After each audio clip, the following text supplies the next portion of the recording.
Hey guys, today I'll be reviewing the ever so popular Prevail Epsilon switches.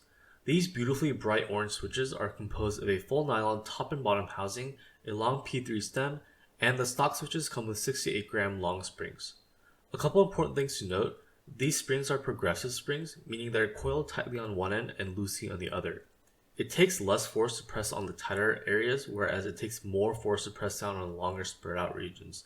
So what ends up happening is you'll gradually exert more force the further you press down on the switch. This is coupled with a long stem, so you end up having a shorter bottom out feel and sharper sound. People are pretty split on how they feel about long stems. I personally am a huge fan. I find that I type faster with them and quite enjoy the sound, but you should really give it a try yourself. And lastly, the stem is made of P3, which is JWK special unwined material.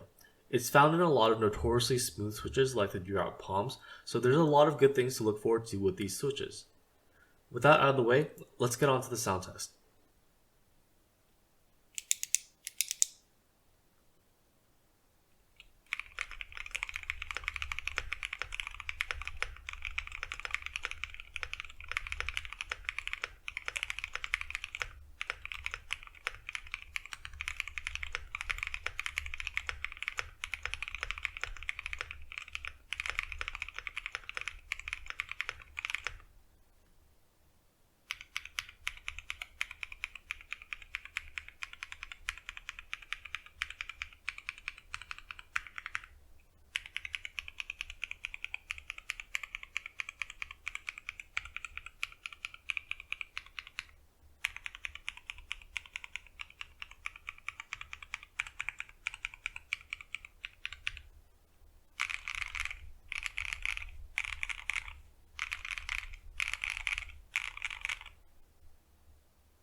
Here are some of my personal takeaways.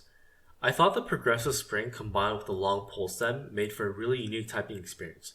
Having played around with so many similarly feeling switches, I've come to really appreciate when a switch has its own personality, and the Epsilons definitely have a uniqueness factor that I really appreciate. I really enjoy the deeper sound of these switches compared to some of the other switches in the long pole family, especially compared to the Zaku's or the Tixie Ice Candies. It's a lot deeper and may I say thockier, which I really enjoy compared to the others. The one drawback I would say is that the housing wobble was very apparent when I first received these switches, but even after filming them with Duskies, I still noticed a little bit of wobble remaining, so perhaps using a thicker film like the TX films might be the way to go here. And finally, orange is such a good looking color on switches. Like, random side note, but in general, I feel like we need more orange in this hobby. Like orange keyboards, orange keycaps, switches, orange lube. Just bring on more orange, you know? And lastly, I'll just leave my suggestions for modding the switches. I definitely lube and film them. Stock switches do come with light factory lube, and while I normally clean off the factory lube, I was lazy this time and didn't do so, but they turned out fine. Definitely do film these switches. I lube the springs, but I wouldn't replace them unless you're swapping them out for another progressive spring. I feel like if you do so, you're kind of just taking away from the characteristic of the switch if you use like a normal spring instead, so that's just my recommendation. But yeah, I appreciate you watching until the end. I hope you found this video helpful. I recently built my Thera 75 with these Epsilons and really enjoyed how they turned out. So if you want to check that out, I'll link the video. Thanks for watching and keep healthy, everyone.